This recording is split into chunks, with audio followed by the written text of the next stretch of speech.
ये सभी प्रैक्टिकल के विषय है।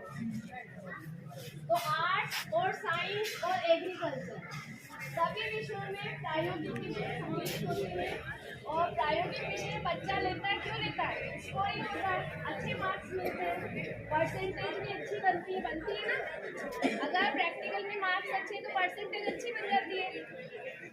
दूसरी बात, जो भी बच्चा प्रयोग से जो सीखता है वो उसको जल्दी समझ में आता है इसमें हर बच्चे को एक क्यूरियोसिटी रहती है कि हम जो एक्सपेरिमेंट कर रहे हैं वो खुद उसको करके देखेगा और फिर उसको ऑब्जर्व करेगा कि उसके क्या परिणाम आए।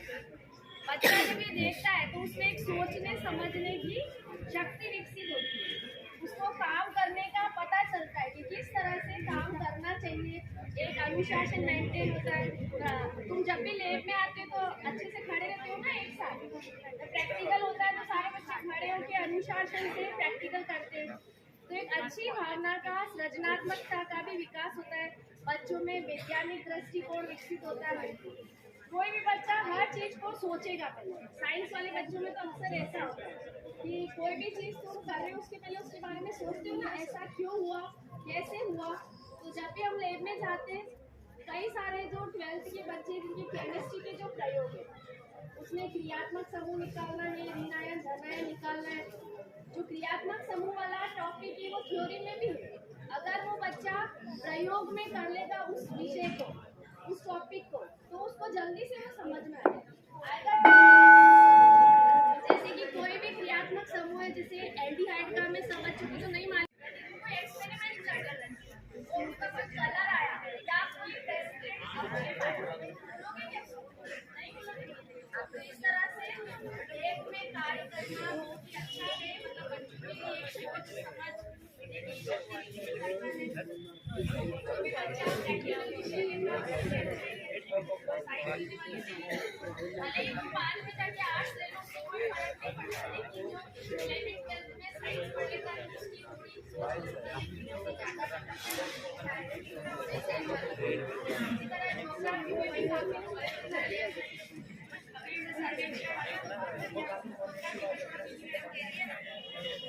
इसकी लैब को सीमित नहीं किया जा सकता एक रूम में या कक्ष में। वो एक बहुत व्यापक विषय है। आप सभी ने 10वीं तक सामाजिक के साथ में देखा है कि पर्यावरण का समग्र अध्ययन किसने किया है ना। तो पर्यावरण अपने आप में एक अपूर्ण क्या है, प्रयोगशाला। वो कक्ष में नहीं किया जा सकता। जितने भी आप पहले जो हम करवाते थे, सर्वे होते हैं, जो कि ट्रेन टेबल सर्वे है, चेन टाइप सर्वे है, अभी एनसीईआरटी सिलेबस से अलग किया है, लेकिन वो बहुत महत्वपूर्ण है। हम किसी क्षेत्र की जब आंखों से जब हम देखते हैं कि क्षेत्र में क्या क्या है, अगर उसे हम समतल कागज पर उकेरना चाहेंगे तो उसे मानचित्र का रूप लेंगे। स्केल या मापने के आधार पर उस क्षेत्र का क्या बनाया जाता है, मानचित्र बनाया जाता है। और मानचित्र को देखकर ही हम उस क्षेत्र के बारे में जान सकते हैं।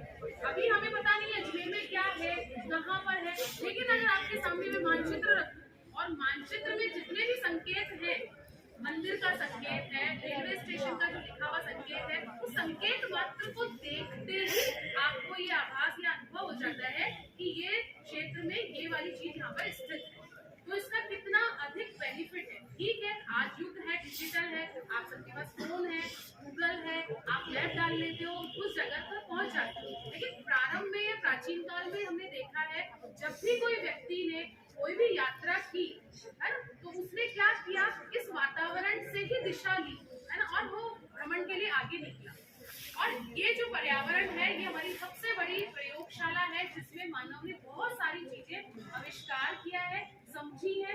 तो लैब का हर क्षेत्र में उतना ही महत्व है। अगर हम सोचते हैं लैब्स केवल विज्ञान विषय के लिए, तो नहीं, हर विषय के लिए कक्ष और एक लैब या जो भी प्रयोगशाला है वो होनी चाहिए। हिस्ट्री को देखें या किसी को देखें तो हम लाइब्रेरी तक पहुंच जाते हैं। लाइब्रेरी में हमने अभी लास्ट जो हमने डे बनाया उसमें हमने पुस्तकों के बारे में सुना था। पुस्तकों का संकलन भी हमने एक कक्ष में किया, और वो कक्ष भी हमारे लिए क्या होगी, प्रयोगशाला होगी। वहां पे हमने सीखा, समझा और अपने अनुभवों को संकलित किया, अपने विचारों को अपने अंदर डाला और फिर लिखा।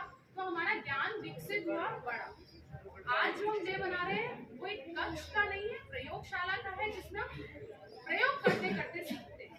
ठीक है, बात समझ में आप सभी की आ गई होगी।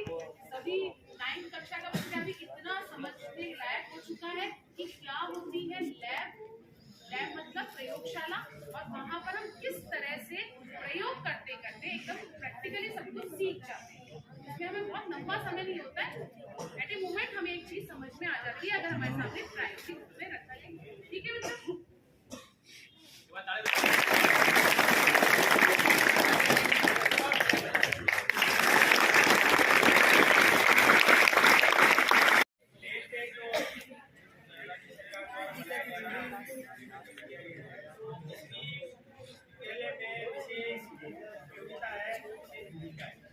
लेब जो छात्र के लिए अध्ययन के लिए बहुत ज़्यादा महत्वपूर्ण है। छात्र जिस चीज को पढ़ रहा है उस चीज को यदि प्रयोग करके समझेगा, उसका जो कंसेप्ट है उसे विस्तार से सोचेगा समझेगा, तो उस पर उसकी अध्ययन की जो इम्पोर्टेंस है वो वास्तव में सही रहेगी। छात्र यदि किसी चीज को केवल ऐसे ही पढ़ लेता है, उसे करके उस पर सोचना नहीं है, तो उसका प्रॉपर विकास नहीं होता है। जैसे कि हमारे भौतिक विज्ञान में कई ऐसे प्रयोग हैं जिसमें मतलब एक प्रयोग से अनेकों और प्रयोग संबंधित है। जैसे जो किरण, जैसे हमारे बच्चे प्रकाश के कुछ प्रयोग करते हैं, तो उस प्रकाश के प्रयोग से ही भारत में जो वैज्ञानिक थे जिनको नोबेल पुरस्कार मिला, वो उन्हीं बेसिक प्रायोगिक जो प्रयोग है उनको करने के बाद जो अगला स्टेप है वो करते गए और अंत में उन्होंने एक नए प्रयोग की खोज की और उसमें उन्हें नोबेल पुरस्कार मिला। साथ ही प्रायोगिक कार्य जब करता है बच्चा, तो उसमें उसे कुछ चीज़ों की सावधानियां रखनी होती है, कुछ स्टेप फॉलो करने होते हैं। वो स्टेप जब बच्चा फॉलो करता है तो उसके सोचने समझने की का जो दृष्टिकोण है उसमें अच्छा विकास होता है।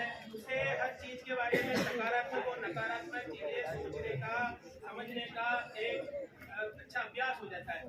और ये जो प्रायोगिक कार्य है, इस प्रायोगिक कार्य का आपके करियर पे बहुत विशेष फर्क पड़ता है। जैसे कई बार सुनने में आता है कि जो सिविल सर्विसेज में जो लोग सेलेक्ट होते हैं वो ज्यादातर साइंस फील्ड के बच्चे, चाहे सिलेबस कुछ भी रखो, आप आर्ट्स का उसमें ज्यादा कर दो, फिर भी साइंस के बच्चे उसे पास कर लेते हैं। उसका कारण यही है, इसका कारण है कि बच्चा प्रायोगिक कार्य करता है जिसमें वो दोनों चीजें देखता है, सकारात्मक और नकारात्मक। उसे करना क्या है क्या नहीं करना है, जिसे हम प्रयोग करते हैं तो उसमें सावधानियां क्या रखनी होती है।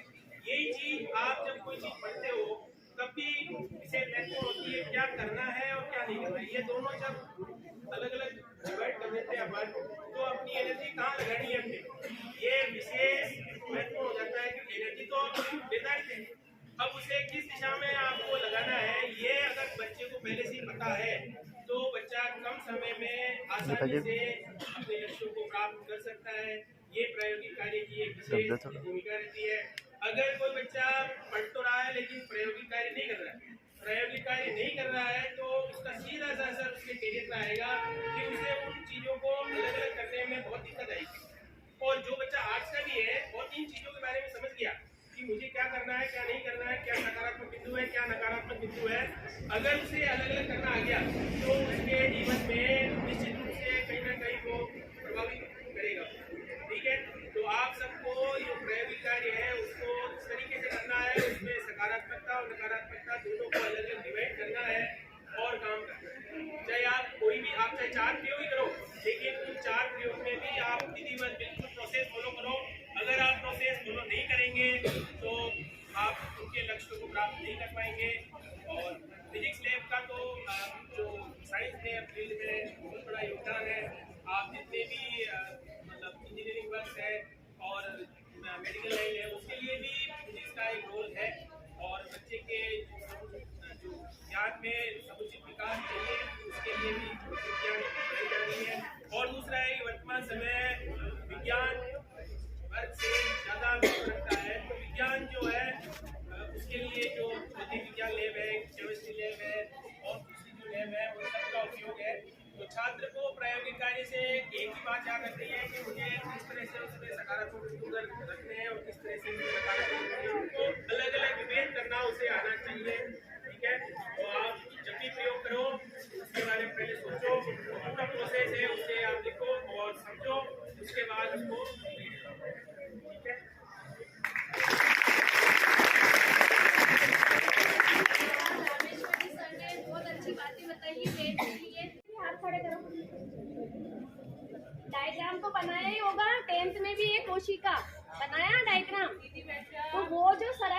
डायग्राम से बना के देखते किताब में, और एक हम यदि माइक्रोस्कोप में उसको देखेंगे तो कौन सी ज्यादा याद रहेगी बताओ?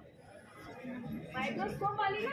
अनेक कोष्ठ या कोशिकाएं दिखाई देती है, प्याज की झिल्ली का एक प्रयोग करते हैं, उसको माइक्रोस्कोप से देखते हैं तो कई सारे उसमें केंद्रक दिखाई देता है उसको, और कोशिका के जो विभिन्न अंग है वो भी हम माइक्रोस्कोप के द्वारा देख सकते हैं।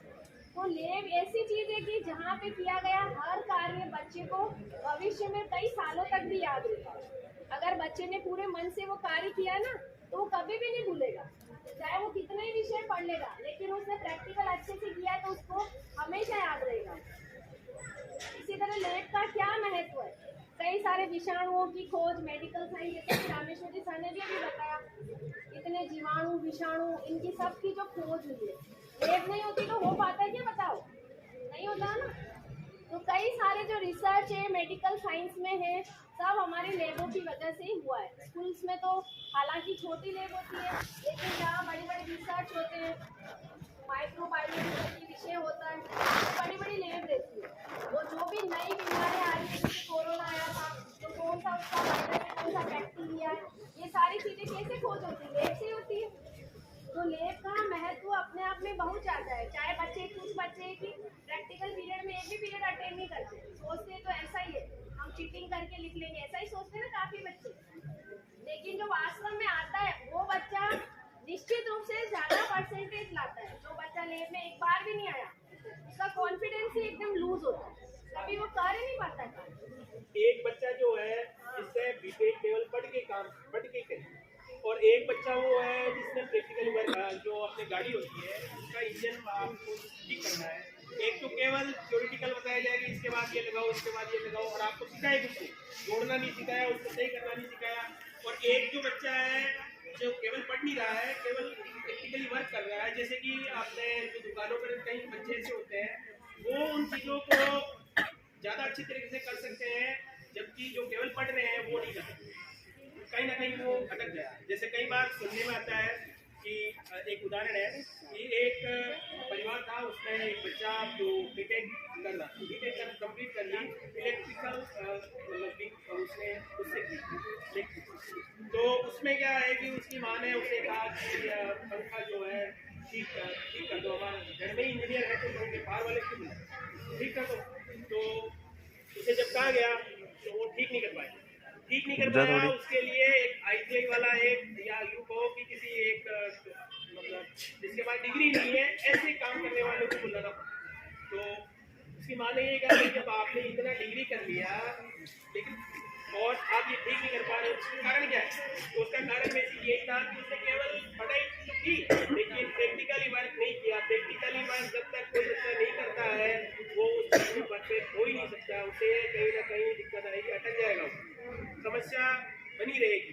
ठीक है, तो प्रैक्टिकल जो है वो आपने सुधार लाता है, गुणवत्ता लाता है, काम में गुणवत्ता लाता है, इसलिए प्रैक्टिकली वर्क की सबसे ज़्यादा आवश्यकता होती है। केवल कहने और सुनने से, लिखने से कोई चीज़ ज़्यादा दिनों तक नहीं टिक सकती।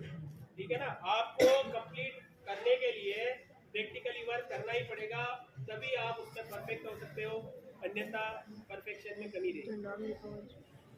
ये तो आज का जो लैब डे मनाने का उद्देश्य समझ में आया सभी को?